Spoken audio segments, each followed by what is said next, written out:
நாங்கள் கர்த்தருடைய தூதுக்காக எங்களுடைய இருதயங்களை நாங்கள் ஆயத்தப்படுத்தி இருக்கின்றோம்.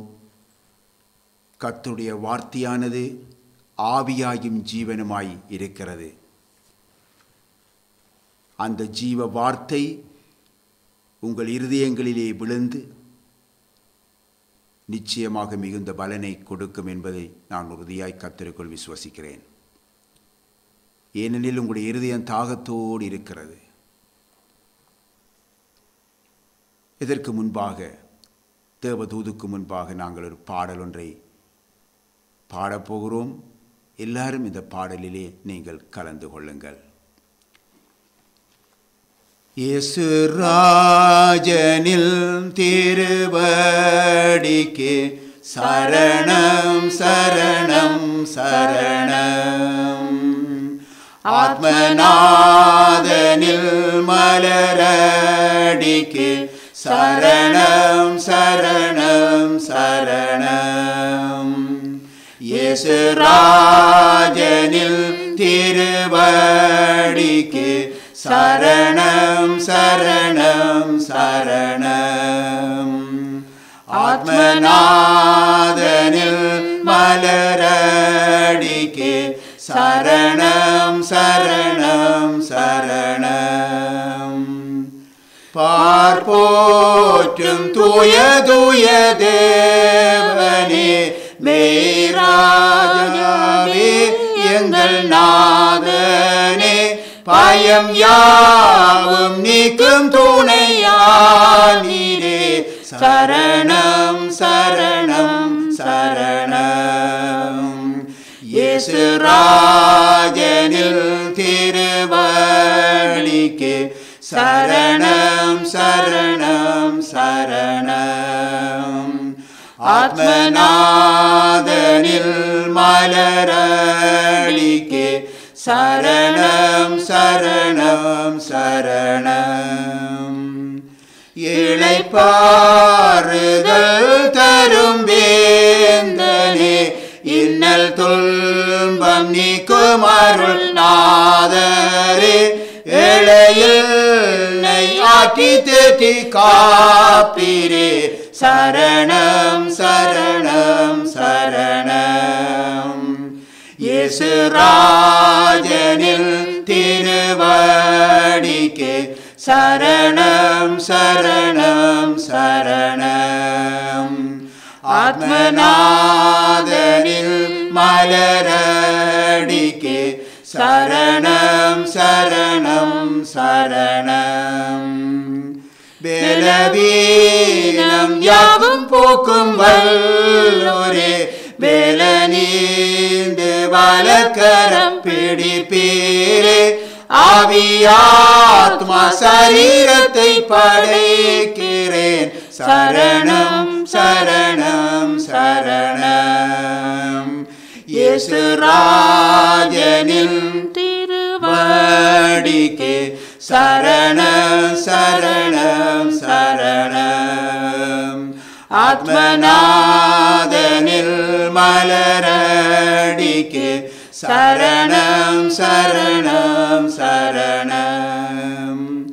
உந்தன் சித்தம் செய்ய அருள் தாருமே, எந்தன் சித்தம் யாவும் என்றும் ஒளிப்பீரே, சொந்தமாக ஏற்று என்னை ஆட்கொள்ளும், சரணம் சரணம் சரணம். இயேசு ராஜனில் திருவடிக்கு சரணம் சரணம் சரணம்.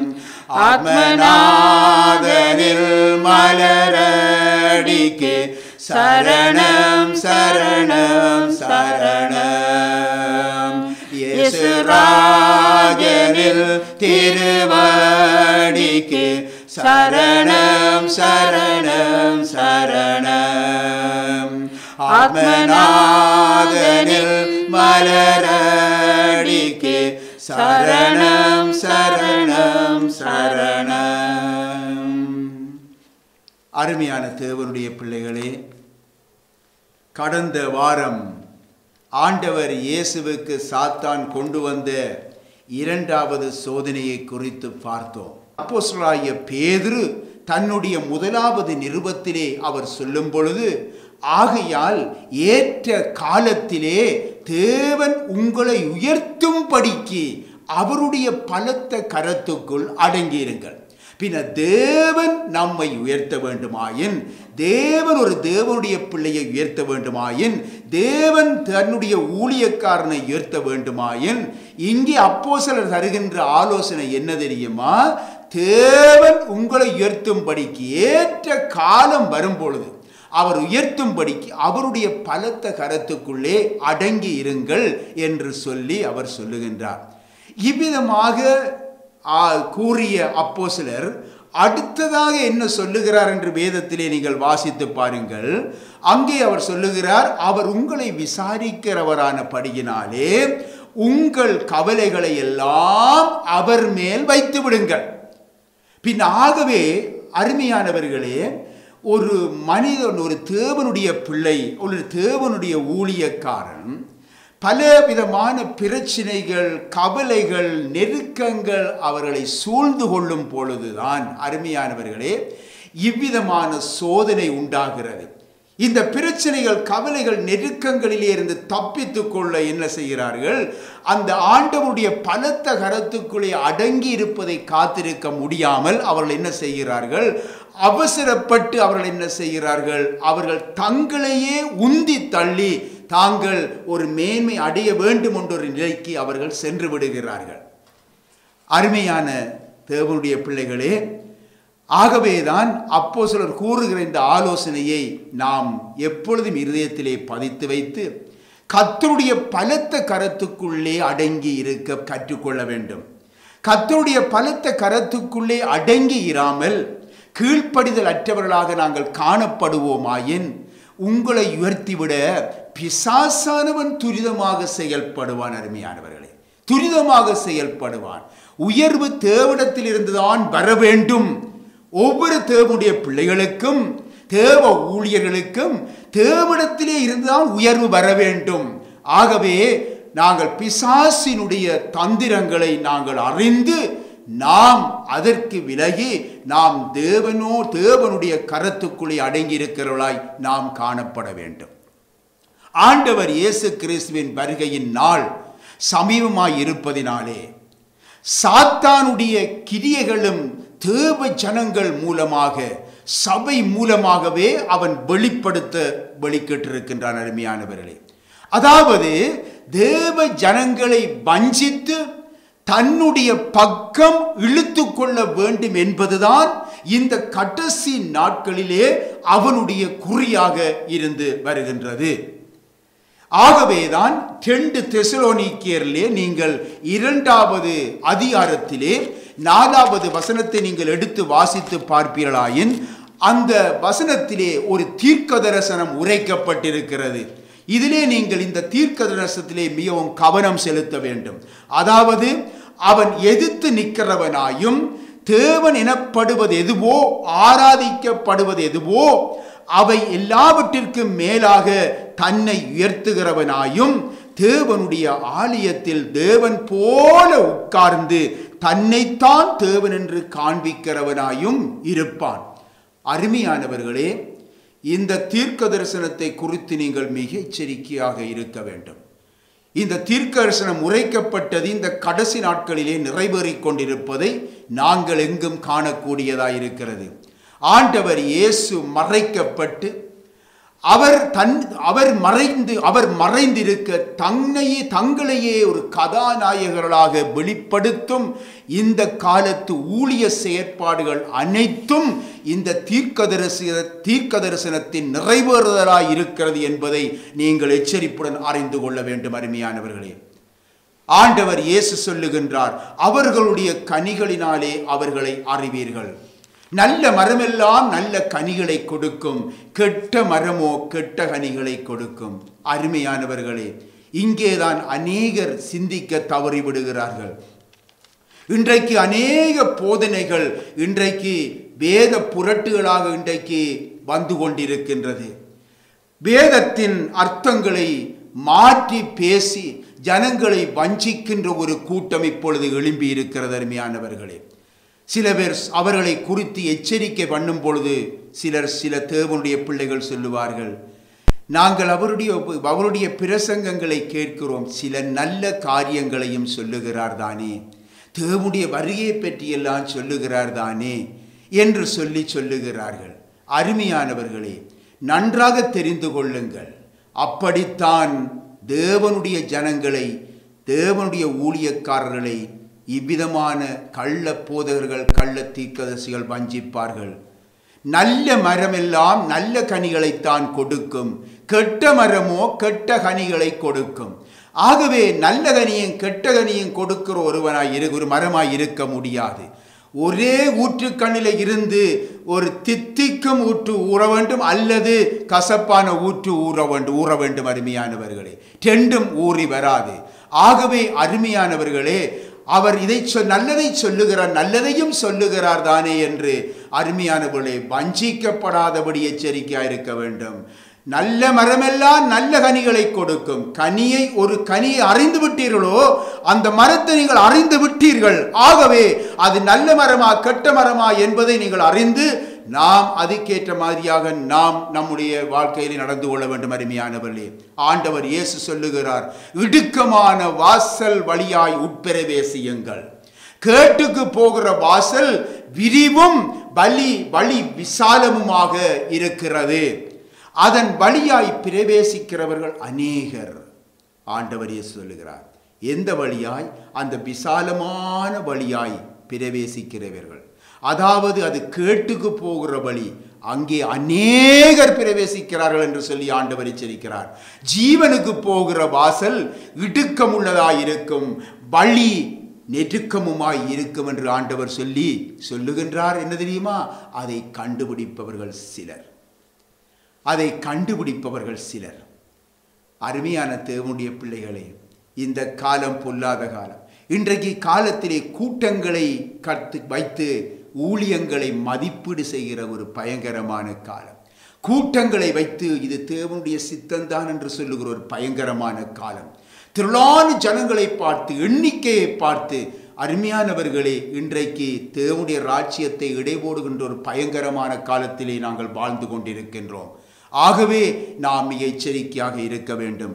ஆண்டவர் இயேசு கூறிய இந்த வார்த்தைகளை நீங்கள் மத்தேயு சுவிசேஷத்திலே 7ஆம் அதிகாரத்திலே நீங்கள் வாசித்து பாருங்கள். உங்கள் ஆவிக்குரிய ஜீவியத்திலே நீங்கள் விழிப்பாய் இருக்க முடியும். அருமையானவர்களே, இப்பொழுது இந்த பிசாசு கொண்டு வந்த 3வது சோதனையை குறித்து வாசிக்க கேட்போம். மத்தேயு சுவிசேஷம் 4ஆம் அதிகாரத்திலே 8வது 9வது வசனத்தை தயவு செய்து வாசியுங்க. மறுபடியும் பிசாசு அவரை மிகவும் உயர்ந்த மலையின் மேல் கொண்டு போய் உலகத்தின் சகல ராஜ்யங்களையும் அவைகளின் மகிமையையும் அவருக்கு காண்பித்து, நீர் சாஷ்டாங்கமாய் விழுந்து என்னை பணிந்து கொண்டால் இவைகளை எல்லாம் உமக்கு தருவேன் என்று சொன்னான். கர்த்தருக்கு மகிமை உண்டாவதாக. 3வது சோதனையிலே அருமையானவர்களே, இந்த பிசாசு இயேசுவை என்ன செய்கின்றது? உயர்ந்த மலையின் மேல் அங்கே கொண்டு போய் உலகத்தின் ராஜ்யங்களையும் அவைகளின் மகிமையையும் அவருக்கு காண்பித்தான் என்று சொல்லி நாங்கள் பார்க்கின்றோம். பின்ன இங்கே பார்க்கின்றோம், உயர்ந்த மலையிலே கொண்டு போய் நிறுத்தி உலகத்தின் சகல ராஜ்யங்களையும் அவருக்கு காண்பித்தான். நாங்கள் லூக்கா சுவிசேஷத்திலே 4ஆம் அதிகாரத்திலே 5வது 6வது வசனங்களை நீங்கள் வாசித்து பார்ப்பீர்களாயின் அவைகளை ஒரு நிமிஷத்திலே அவைகளை காண்பித்து முடித்து விடுவதை நாங்கள் பார்க்கின்றோம். வாசியுங்கள் பார்ப்போம். லூக்கா சுவிசேஷம் 4ஆம் அதிகாரத்திலே 5வது 6வது வசனம். பின்பு பிசாசு அவரை உயர்ந்த மலையின் மேல் கொண்டு போய் உலகத்தின் சகல ராஜ்யங்களையும் ஒரு நிமிஷத்திலே அவருக்கு காண்பித்து இவைகள் எல்லாவற்றின் மேலும் உள்ள அதிகாரத்தையும் இவைகளின் மகிமையையும் உமக்கு தருவேன். இவைகள் எனக்கு ஒப்பு கொடுக்கப்பட்டிருக்கிறது. எனக்கு இஷ்டமானவனுக்கு இவைகளை கொடுக்கிறேன். பாருங்கள், ஒவ்வொரு வார்த்தையையும் நீங்கள் அடையாளமிட்டு வைத்துக் கொள்ளவனும் பிசாசு பேசுகின்ற ஒவ்வொரு வார்த்தையையும் ஒரு நிமிஷத்திலே இவைகள் எனக்கு சொந்தம், எனக்கு இஷ்டமானவனுக்கு கொடுப்பேன், இப்படியெல்லாம் எனக்கு எனக்கு எனக்கு என்று சொல்லி தன்னுடைய அங்கு அதிகாரத்தை அந்த உலகத்திலே அவன் காண்பிப்பதை நாங்கள் பார்க்கின்றோம். சங்கீதத்திலே 25வது சங்கீதத்திலே 1வது வசனத்தை நீங்கள் எடுத்து வாசித்து பாருங்கள். பூமியும் அதன் நிறைவும் உலகமும் அதில் உள்ள குடிகளும் கர்த்தருடையவைகள் என்று எழுதப்பட்டிருக்கும் பொழுது அவருடையதை அவருக்கே பிசாசு ஏன் காட்ட வேண்டும்? நாங்கள் சிந்தித்து பார்க்க வேண்டும். மட்டுமல்ல, பாருங்கள், உலகத்தின் சகல ராஜ்யங்களும் அவைகளின் மகிமையும் தனக்கு சொந்தமாயிருக்கிறது, அதிகாரமும் தனக்கே. அதாவது நானே இவைகளுக்கு சொந்தக்காரன், நானே இவைகளுக்கு சொந்தக்காரன், உரிமைக்காரன் என்று உரிமை பாராட்டுகிறானே, அது எப்படி? சிந்தித்து பாருங்க.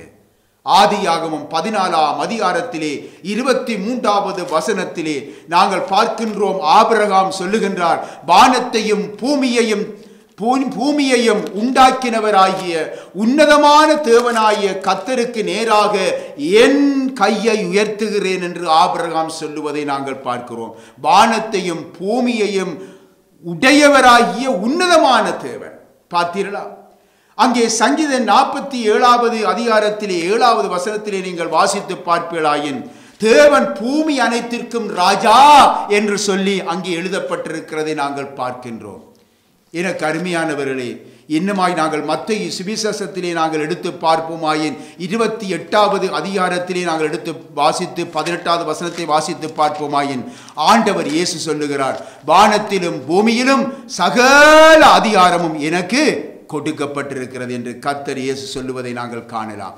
ஆகவே அப்படியாயின் பிசாசானவன் எப்படி தனக்கு என்று இந்த உலகத்தின் சகல ராஜ்யங்களையும் அதன் மகிமையையும் தனக்கு என்று எப்படி உரிமை கொண்டாட முடியும்? சிந்தித்து பாருங்கள். இன்னும் தெளிவாக நீங்கள் பாருங்கள். பிசாசு இந்த உலகத்தின் சகல ராஜ்யங்களையும் அதன் அதிகாரங்களையும் அவைகளின் மகிமையையும் என்று சொல்லுகிறதை நாங்கள் பார்க்கின்றோம்.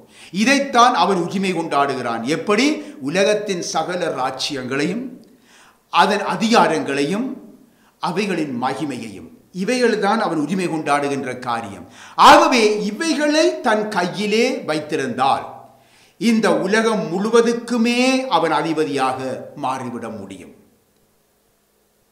அருமையானவர்களே, ஆண்டவர் இயேசு இவனை உலகத்தின் அதிபதி என்று சுட்டி காட்டுவதை நாங்கள் பார்க்கிறோம்.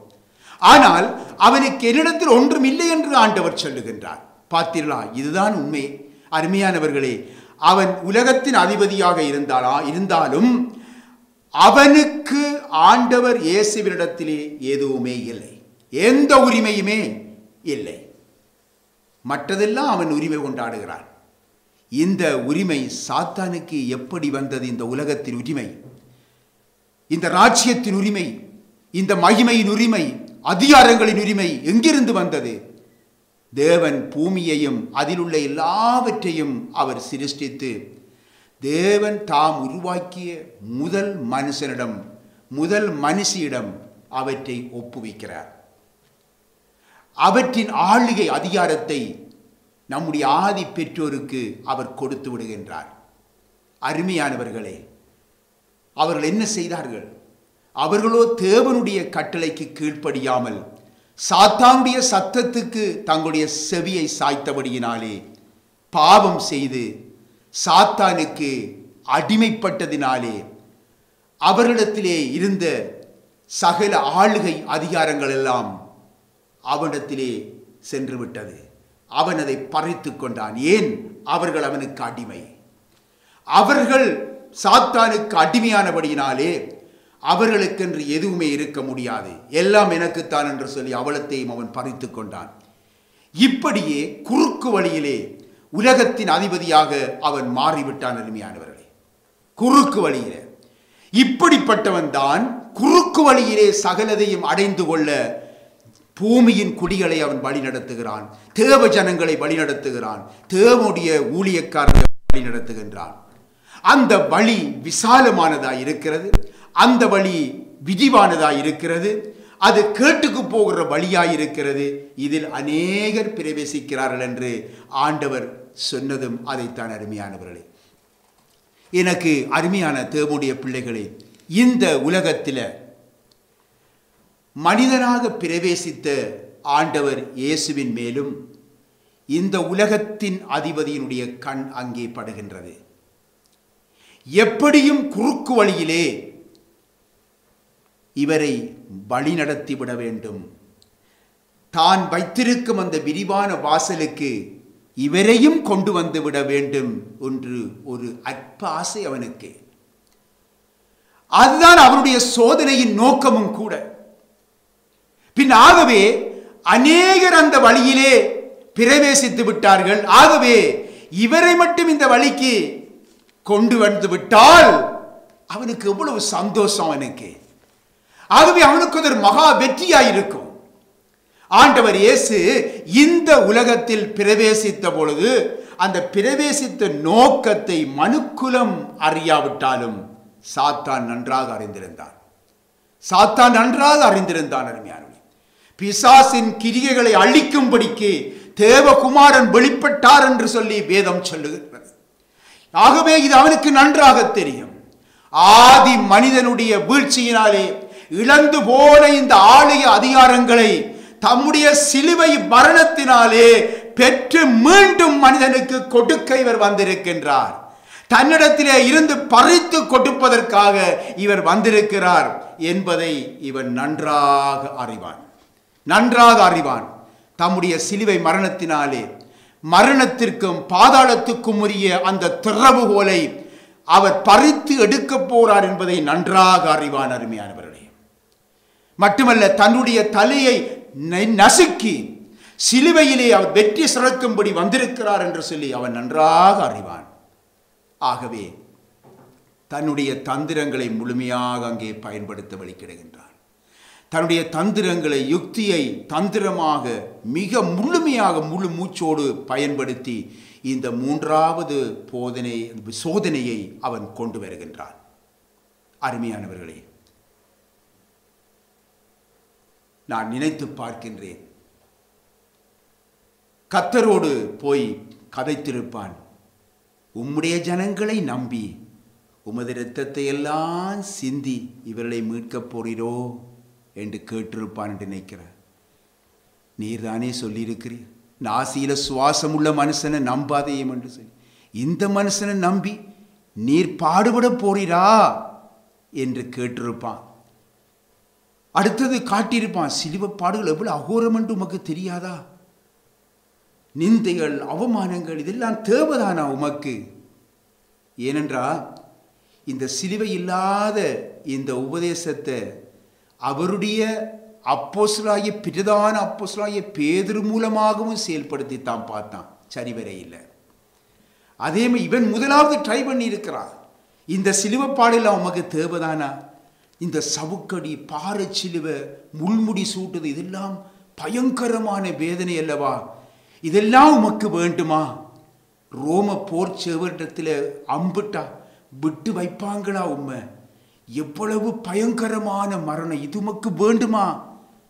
இவ்வளவு காலம் இவ்வளவெல்லாம் செய்து, இவ்வளவெல்லாம் நிந்தனை அடைந்து, இவ்வளவெல்லாம் பாடுகள் பட்டு, அதன் பிற்பாடு தானே நீர் மரித்து, அதன் பிற்பாடுதானே உமக்கு ஒரு அதிகாரம் வருகிறது. வானத்திலும் பூமியிலும் சகல அதிகாரங்களும் பெற்றுக்கொள்ள முடியும் என்று.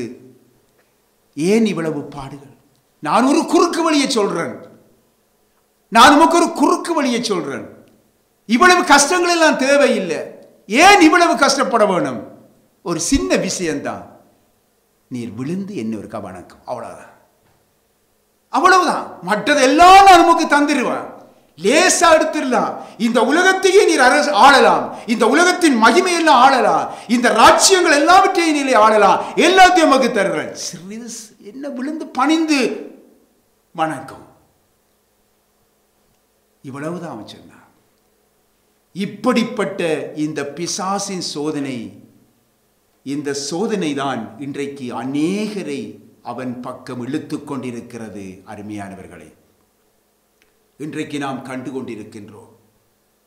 ஆவிக்குரிய ரீதியிலே நாம் எல்லாவற்றையும் பார்த்து கொண்டு சிந்தித்துக் கொண்டிருக்கின்றோம். உலகமெல்லாம் நாம் சுவிசேஷம் பிரசங்கிக்க வேண்டுமல்லவா என்று கூறிக்கொண்டு இந்த உலக ராஜ்யங்களை தங்களுக்கு சொந்தமாக்கி கொள்ள வேண்டும் என்று எத்தனை விதமான குறுக்கு வழிகளை பிசாசானவன் தேவ ஜனங்களுக்கு ஊழியர்களுக்கு முன்பாக கொண்டு வந்து வைக்கிறான். அதன் மகிமைகளை பெற்றுக்கொள்ள சிலுவையில்லாத உபதேசங்களை பிசாசு அங்கே செயற்படுத்துகின்றான். அரசியலிலே பங்கு கொள்ள வைத்து அந்த அரசியலிலே பங்கு கொண்டு விட்டால் நீ கூடிய விரைவிலே பிரபலியமாகி விடலாமே என்ற அந்த குறுக்கு வழியை கொண்டு வந்து ஊழியர்கள் தேவ ஜனங்களுக்கு முன்பாக கொண்டு வந்து விட வைக்கின்றான். பிள்ளைகளின் படிப்புக்காக நல்ல உயர்வுக்காக ஸ்கூல் கிடைக்க வேண்டுமே என்பதற்காக பலவிதமான குறுக்கு வழிகளை கொண்டு வந்து அவன் வைத்து விடுகின்றான். தேவனுடைய ஒழுங்குக்கு முரணான திருமணத்தை கொண்டு வந்து காண்பித்து இந்த திருமணத்தை நீ செய்துவிட்டால் நீ அங்கால நீ கஷ்டங்கள் எதுவுமே பட தேவையில்லை, உன்னுடைய கடன்கள் எல்லாம் தீர்ந்துவிடும் என்று சொல்லி நீ மிகவும் ஒரு செல்வந்தனாக வாழ முடியும் என்று சொல்லி அவ்விதமான ஒரு குறுக்கு வழியை கொண்டு வந்து வைத்து விடுகின்றான். சாத்தான் ஒரு பக்கம் தன்னை பணிந்து கொள்ளச் செய்வான், மறுபக்கம் கிறிஸ்துவை மறுதலிக்க செய்வான். அருமையானவர்களே, நன்றாக எச்சரிக்கையாக இருக்க வேண்டும்.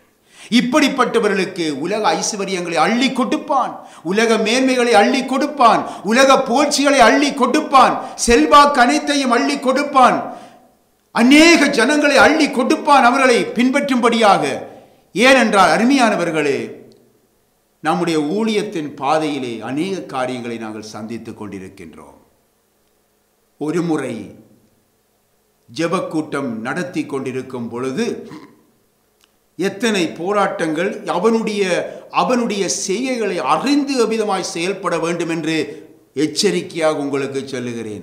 ஜெபக்கூட்டம் நடத்தி கொண்டிருக்கும் பொழுது அன்று தேவனுடைய சிங்காசனத்தை குறித்து அங்கு தியானம் செய்து கொண்டிருந்தோம்.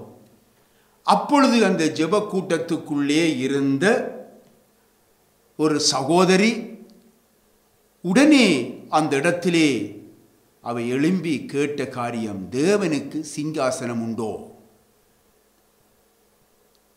சாத்தானுக்கு மாத்திரம்தானே சிங்காசனம், தேவனுக்கு சிங்காசனம் எங்கே? அப்பொழுது உடனடியாக என்ன எங்களோடு பேசுகிறது என்பதை, எவன் பேசுகிறான் என்பதை நாங்கள் அறிந்து கொள்ளக்கூடியதாயிருந்தது. பல காரியங்களை எடுத்து கூறினோம். இல்லை, சாத்தானுக்குத்தான் சிங்காசனம் என்று வாதிட்டாள். ஆம் அருமையானவர்களே, பொல்லாத லூசிபர் அந்த இடத்திலே வந்து அவன் பேசியதை நாங்கள் அறிந்து கொண்டோம்.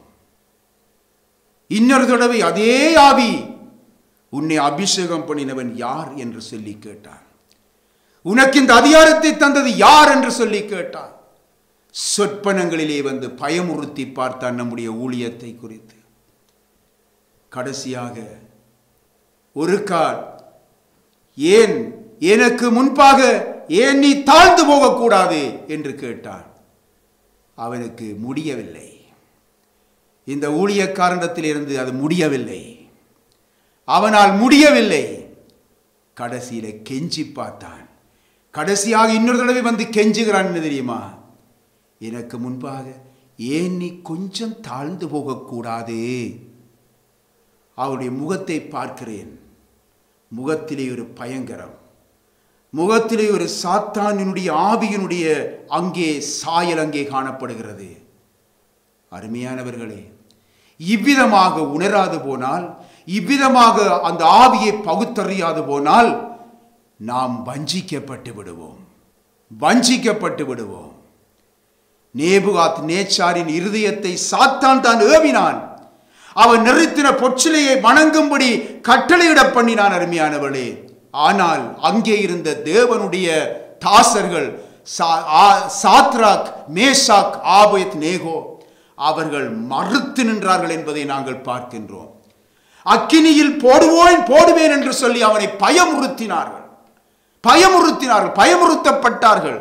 அப்பொழுது அந்த தேவதாசர்கள் ராஜாவை நோக்கி சொன்ன வார்த்தையை நாங்கள் ஒரு விசை வாசித்து பார்ப்போம். உங்கள் விசுவாசம் பலமடையும்படியாக இந்த வார்த்தையை மீண்டுமாய் நாங்கள் வாசிப்பது மிகவும் உதவியாயிருக்கும். தானியேல் 3ஆம் அதிகாரத்திலே 16 தொடக்கம் 18 வரைக்கும் தயவு செய்து வாசிங்க பார்ப்போம். புதிய ஏற்பாடு 1033வது பக்கம், 3ஆம் அதிகாரம் 16 தொடக்கம் 18 வரைக்கும். சாத்ராக், மேஷாக், ஆபேத்நேகோ என்பவர்கள் ராஜாவை நோக்கி, நேபுகாத் நேச்சாரே, இந்த காரியத்தை குறித்து உமக்கு உத்தரவு சொல்ல எங்களுக்கு அவசியமில்லை. நாங்கள் ஆராதிக்கிற எங்கள் தேவன் எங்களை தப்புவிக்க வல்லவராய் இருக்கிறார். அவர் எரிகிற அக்கினி சூளைக்கும் ராஜாவாகிய உம்முடைய கைக்கும் நீங்களாக்கி விடுவிப்பார். விடுவிக்காமற் போனாலும் நாங்கள் உம்முடைய தேவர்களுக்கு ஆராதனை செய்வதுமில்லை, நீர் நிறுத்தின பொச்சிலே பணிந்து கொள்வதுமில்லை என்கிறது ராஜாவாகிய உமக்கு தெரிந்திருக்க கடவது என்று சொல்லி அவர்கள் அங்கே ராஜாவுக்கு முன்பாக எந்த பயமும் இல்லாமல் அவர்கள் என்ன செய்கிறார்கள்?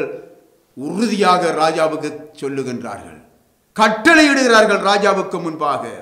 நாங்கள் பணிந்து கொள்ளுவதில் என்கிற ராஜாவாகிய உமக்கு தெரிந்திருக்க கடவது.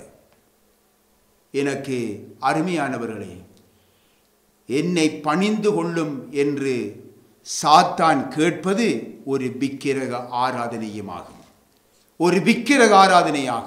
விக்கிரக ஆராதனை என்பது சிலை சொரூப வணக்கங்கள் தான் என்று சொல்லி மட்டும் நீங்கள் நினைத்து விடக்கூடாது அருமையானவர்களே.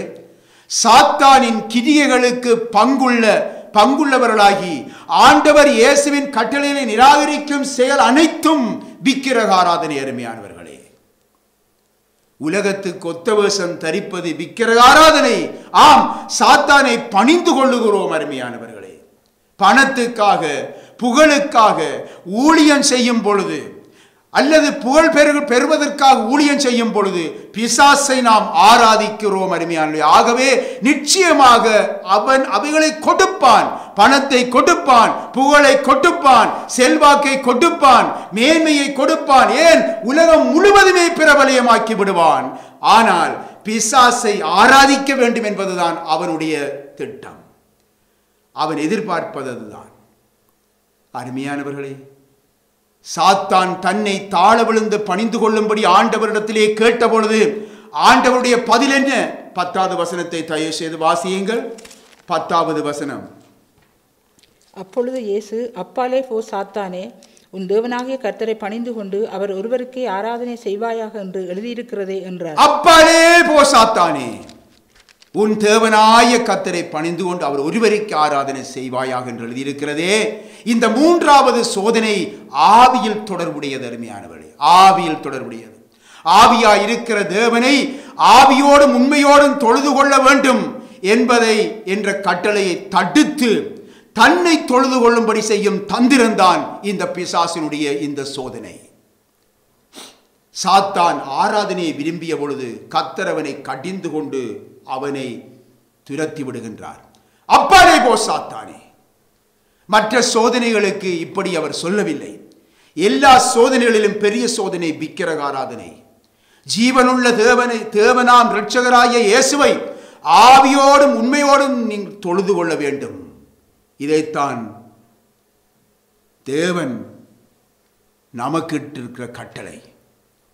விக்கிரக ஆராதனை எந்த வழியிலும் எந்த ரூபத்திலும் இருந்தாலும் அது கொடிய சாபத்தை நமக்குள்ளே கொண்டு வரும் அருமையானவர்களே. கொடிய சாபத்தை கொண்டு வரும். இயேசு கிறிஸ்துவினுடைய இரத்தத்தினாலே மீட்கப்பட்டவர்கள் சாபங்களில் இருந்து விடுதலை பெற்றிருக்கிறார்கள் என்பது உண்மை, மறுக்க முடியாது. ஆனால் அப்படிப்பட்டவர்கள் சிலை சொரூப வழிபாடுகளை அவர்கள் விட்டுவிட்டாலும் இன்றைக்கு அவர்கள் விக்கிரக வழிபாட்டுக்கான தொடர்புகளை தங்களுடன் வைத்துக் கொள்ளுகிறார்கள். அது மட்டுமல்ல, அவர்கள் முரட்டாட்டம் பண்ணுகின்ற காரியங்கள் அவருடைய வாழ்க்கையிலே காணப்படும் பொழுது அது விக்கிரக ஆராதனை. விக்கிரகங்களுக்குரிய தொடர்புகளை தங்களோடு வைத்துக் கொள்ளும் பொழுது இதன் மூலமாக சாபங்களை அவர்கள் தங்கள் மேல் தாங்களாகவே எடுத்துக் கொள்ளுகிறார்கள். தேவன் சபிக்கவில்லை. இந்த சாபம் எனக்கு என்மேல் இருக்கட்டும் என்று அவர்களை எடுத்துக் கொள்ளுகிறார்கள். இது பயங்கரமானதல்லவா? ஆண்டவர் இயேசு கிறிஸ்துவை சிலுவை மரணத்துக்கு ஒப்புக் கொடுப்பதற்கு பிலாத்து தயங்கிய பொழுது, இந்த நீதிமான் மட்டிலே எனக்கு எந்த பங்குமில்லை, இவரை நான் கைகழுவி விடுகிறேன், இவருடைய இரத்தப்பழி எனக்கு இல்லை என்று அங்கே சொன்ன பொழுது, அங்கே கூடியிருந்தவர்கள் எல்லாரும், யூதர்கள், அவர்கள் எல்லாரும் என்ன சொன்னார்கள் தெரியுமா? இவருடைய இரத்தப்பழி எங்கள் மேலும் எங்கள் சந்ததி மேலும் இருக்கட்டும் என்றார்கள். அந்த பழியை தாங்களே எடுத்துக்கொண்டார்கள். இதுதான் இன்றைக்கும் நடைபெறுகிறது. இது பயங்கரமான சாபம். விக்கிர வழிபாடுகள், அதனுடன் வைத்திருக்கும் தொடர்புகள் எந்த வகையில் நியாயப்படுத்த முடியாது. அருமையானவர்களே, சாபங்களிலும் கொடிய சாபத்தை கொண்டு வருகின்றது இந்த விக்கிரக ஆராதனை. ஆகவே அவைகளை சீ என்று உன்னை விட்டு அகற்ற வேண்டும் என்று வேதம் சொல்லுகின்றது. அப்பாலே போ சாத்தானே என்று கடிந்து கொண்டு ஜீவனுள்ள தேவன் ஒருவருக்கே ஆராதனை செய்வாயாக என்று சொல்லி எழுதப்பட்டிருக்கிற அந்த வாக்கியத்தை அறிக்கை பண்ணுகிறவர்களாய் காணப்பட வேண்டும். அருமையானவர்களே, பிரியமான தேவனுடைய பிள்ளைகளே, கர்த்தர் சாத்தானால் வருகின்ற உயர்வை அவர் ஏற்றுக்கொள்ளவில்லை. மாறாக அவனை கடிந்து கொண்டு அவனை துரத்தி விட்டார். ஒரு சந்தர்ப்பத்திலே ஆண்டவர் இயேசுவினுடைய அற்புதத்தை கண்ட அனுபவித்த யூதர்கள் அவரை ராஜாவாக்கும்படியாக முயற்சி செய்தார்கள். ஆகவே அவரோ என்னுடைய ராஜ்யம் இவ்வுலகத்துக்கு உரியதல்ல என்ற வெளிப்பாடு உள்ளவராக அவர்களை விட்டு அவர் விலகி போய்விட்டார் என்று சொல்லித்தான் நாங்கள் பார்க்கிறோம். ஆகவே அவர்கள் கொண்டு வந்ததை அவர் ஏற்றுக்கொள்ளவில்லை. மனுஷரால் வருகிற மகிமையை அவர் ஒருபொழுதுமே அவர் ஏற்றுக்கொள்ளவில்லை. வாசிப்போம். யோவான் சுவிசேஷத்திலே 5ஆம் அதிகாரத்தை தயவுசெய்து எடுத்துக்கொள்வோம். யோவான் சுவிசேஷத்திலே 5ஆம் அதிகாரம் 44வது வசனத்தை தயவுசெய்து வாசியுங்கள். ஆண்டவர் சொல்லுவதை பார்ப்போம். தேவனாலே மாத்திரம் வருகிற மகிமையை தேடாமல் ஒருவரால் ஒருவர் மகிமையை ஏற்றுக்கொள்கிற நீங்கள் எப்படி விசுவாசிப்பீர்கள்? ஆம், மனுஷனுடைய மகிமையை எதிர்பார்க்கிறவன், மனுஷனுடைய மகிமையை வேண்டி நிற்கிறவன், அவன் தேவனிலே உண்மையிலே அவன் விசுவாசம் வைத்திருக்கிறான் என்று சொல்ல முடியாது. ஆண்டவர் சொல்லுகிறார், தேவனாலே மாத்திரம் வருகிற மகிமையை தேடாமல் ஒருவர் மகிமை ஏற்றுக்கொள்ளுகிற நீங்கள் எப்படி விசுவசிப்பீர்கள் என்று சொல்லி ஆண்டவர் கேட்கின்றார். அதே அதிகாரத்திலே 12ஆம் அதிகாரத்திலே யோவான் சுவிசேஷ அதே 12ஆம் அதிகாரத்திலே 43வது வசனத்தை தயவு செய்து வாசிக்க பார்ப்போம். 43.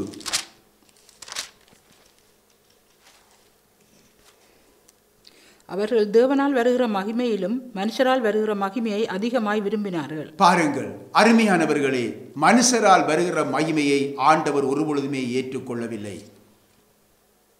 மனுஷருடைய முகஸ்துதியை அவர் ஒருபொழுதுமே ஏற்றுக்கொள்வதில்லை. வந்தனங்கள், மனுஷருடைய வந்தனங்கள், மனுஷருடைய முகஸ்துதிகள். சில பேர் சொல்லுவாங்க, நல்லா கதைச்சு கொப்பில் ஏற்றி விட்டாங்கன்னு சொல்லுவாங்க. முகஸ்துதி இதுகளை ஆண்டவர் ஒரு நாள் ஏற்றுக்கொள்ள, நீங்கள் உங்களுடைய நல்ல ஊழியம் செய்கிறீங்க பிரதர், நல்ல ஊழியம் செய்கிறீங்க, எங்கெங்கெல்லாம் ஊழியம் செய்கிறீங்க. இதெல்லாம் ஆண்டவர் இவ்விதமான காரியங்களை ஏற்றுக்கொள்வதில்லை. மாபெரும் அற்புதங்களை அவர் செய்தார்.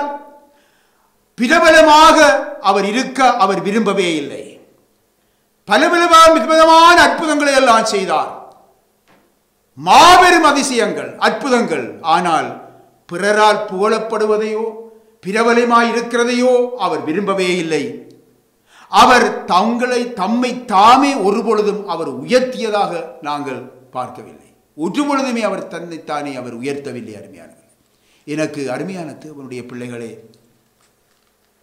நன்றாக கவனியுங்க. நீங்கள் எந்த வகையான உயர்வை தேடி ஓடிக்கொண்டிருக்கிறீர்கள்? அருமையான தேவ பிள்ளைகளே, தேவ ஊழியரே, நீங்கள் சிந்தித்து பாருங்கள், ஆராய்ந்து பாருங்கள். நீங்கள் எந்த வகையான உயர்வை தேடி ஓடிக்கொண்டிருக்கிறீங்க? உலக மேன்மை அனைத்தும் ஒரு நாள் இல்லாமல் போயிடும். உலக மேன்மை, உலக உயர்வு, அவன் தனக்கு இஷ்டமானவனுக்கு கொடுக்கிற காரியங்கள். அவன் தாராளமாக கொடுப்பான். தனக்கு இஷ்டமாய் நடக்கிறவனுக்கு கொடுப்பான். அவனுக்கு இஷ்டமானது என்ன? அவனை தாழ விழுந்து பணிந்து ஆராதிக்க வேண்டும் என்பதுதான். ஆகவே இங்கே பாருங்கள், நாங்கள் வேதத்திலே நாங்கள் பார்க்கும் பொழுது சம்பவம் ஞாபகத்திற்கு வருகின்றது. தாவீதின் குமாரரில் ஒருவனாகிய அதோனியா என்பவனை நீங்கள் அறிந்திருப்பீங்க. அவன் நான் ராஜா ஆவேன் என்று சொல்லி என்ன செய்தான்? பல செல்வாக்கை அவன் சம்பாதித்தான். மட்டுமல்ல, ராஜா வாழ்க என்று சொல்லுகின்ற ஜனங்களுடைய சத்தத்தை கேட்டு மகிழ்ந்திருந்தான். ஆனால் பாருங்கள், இப்படியே நடந்து கொண்டிருந்த இந்த வேளையில இந்த சத்தங்கள் அவனை விட்டு மெதுவாக விலகியது. கடைசியாக உயிராபத்தை அவன் பெற்றுக்கொள்ள வேண்டிய ஒரு நிலை ஏற்பட்டது. இப்படியே பாருங்க, இன்னொரு பகுதியை நாங்கள் பார்க்கல, சமஸ்த இஸ்ரவேலருடைய இருதயத்தை கவர்ந்து கொண்ட தன்னுடைய தகப்பனாகிய தாவீதின் சிங்காசனத்தை அபகரித்த அப்சலோம் அவனுடைய ஆட்சி நீடித்ததா? சிந்தித்து பாருங்க. குறுக்கு வழியிலே சம்பாதித்தான். அது நீடித்ததா? ஒரு சில நாட்கள் கூட நிலைக்கவில்லை. பார்த்தீங்களா என்ன நடந்தது? வானத்துக்கும் பூமிக்கும் நடுவிலே தொங்கி பரிதாபமான ஒரு மரணத்தை பெற்றுக்கொண்டான் அல்லவா? எனக்கு அருமையான தேவனுடைய பிள்ளைகளே, சாத்தான் தரும் குறுக்கு வழி மேன்மைகள், உயர்வுகள் நமக்கு தேவைதானா? சிந்தியுங்க. நான் வானத்திற்கு ஏறுவேன், என் சிங்காசனத்தை உயர்த்துவேன், உன்னதருக்கு நான் ஒப்பாவேன் என்று பெரும் எண்ணம் கொண்ட லூசிபரின் வழிதான் விசாலமான வழி. அருமையானவர்களே, இதில் அநேகர் பிரவேசிக்கிறார்கள் என்று ஆண்டவர் எச்சரித்திருக்கிறார். நீங்கள் உயர்வை நாடி ஓடாதீங்க. அவருடைய பலத்த கரத்துக்குள்ளே அடங்கி இருப்பதினால் நீங்கள் நிச்சயமாக ஒரு மெய்யான உயர்வை நீங்கள் பெற்றுக்கொள்ள முடியும். ஒன்று நாளாகமத்திலே இல்லை, எரேமியா 4ஆம் அதிகாரத்திலே 1வது வசனத்தை தயவு செய்து வாசிங்க. எரேமியா 1ஆம் அதிகாரம் 4ஆம் அதிகாரம் 1வது வசனம். இஸ்ரவேலே, நீ திரும்புவதற்கு மனதாயிருந்தால் என்னிடத்தில் திரும்பு என்று கர்த்தர் சொல்லுகிறார். நீ உன் அருவருப்புகளை என் பார்வை நின்று அகற்றிவிட்டால் நீ இனி அலைந்து திரிவதில்லை. நீ உன் அருவருப்புகளை என் பார்வையில் நின்று அகற்றிவிட்டால் நீ அலைந்து திரிவது இல்லை. அருமையானவர்களே, இன்றைக்கு மனம் திரும்பு என்று சொல்லி தேவனுடைய ஜனங்களை தேவன் கேட்கின்றார். இஸ்ரவேலே, நீ மனம் திரும்பு. நீ உன்னுடைய அருவருப்புகளை என்னோடு நீ வைத்திருக்கிறாய். இந்த அருவருப்புகளை என் பார்வையிலிருந்து நீ அகற்றிவிட்டால் நீ இனி அலைய வேண்டிய அவசியம் இல்லை. ஏன் அலைச்சல்? ஏன் உனக்கு வேதனை? உனக்கு ஏன் நிம்மதி இல்லை? ஏன் கலக்கம்? அருவருப்புகளை என்னோடு வைத்திருக்கிறாய். அகற்றிவிட உனக்கு மனமில்லை. சாத்தான் தருகின்ற குறுக்கு வழியிலே நீ மேன்மை அடைய வேண்டும், உயர்வுகள் பெற வேண்டும், என்னுடைய பிரச்சனை தீர வேண்டும் என்று விரும்புகிறாய் அல்லவா? ஒன்று நாளாகமத்திலேயும் வாசிப்போம். 1 நாளாகமம் 29வது அதிகாரத்தை தயவு செய்து எடுத்துக்கொள்வோம். 1 நாளாகமம் ராஜாக்களுக்கு அடுத்தது ராஜாக்கள் 29வது அதிகாரம் வாசியுங்கள். 10 தொடக்கம் 12 வரைக்கும் வாசி. ஆகையால் தாவீது சபை அனைத்தின் கண்களுக்கு முன்பாகவும் கர்த்தருக்கு ஸ்தோத்திரம் செலுத்தி சொன்னது, எங்கள் தகப்பனாகிய இஸ்ரவேலின் தேவனாகிய கர்த்தாவே, சதா காலங்களிலும் தேவரீருக்கு ஸ்தோத்திரம் உண்டாவதாக. கர்த்தாவே, மாட்சிமையும் வல்லமையும் மகிமையும் ஜெயமும் மகத்துவமும் உம்முடையவைகள். வானத்திலும் பூமியிலும் உள்ளவைகளெல்லாம் உம்முடையவைகள். கர்த்தாவே, ராஜ்யமும் உம்முடையது. தேவரீர் எல்லாருக்கும் தலைவராய் உயர்ந்திருக்கிறீர். ஐஸ்வர்யமும் கனமும் உம்மாலே வருகிறது. ஐஸ்வர்யமும் கனமும் உம்மாலே வருகிறது. தேவரீர் எல்லாவற்றையும் ஆளுகிறவர். தேவரீர் எல்லாவற்றையும் ஆளுகிறவர். உம்முடைய கரத்திலே சத்துவமும் வல்லமையும் உண்டு.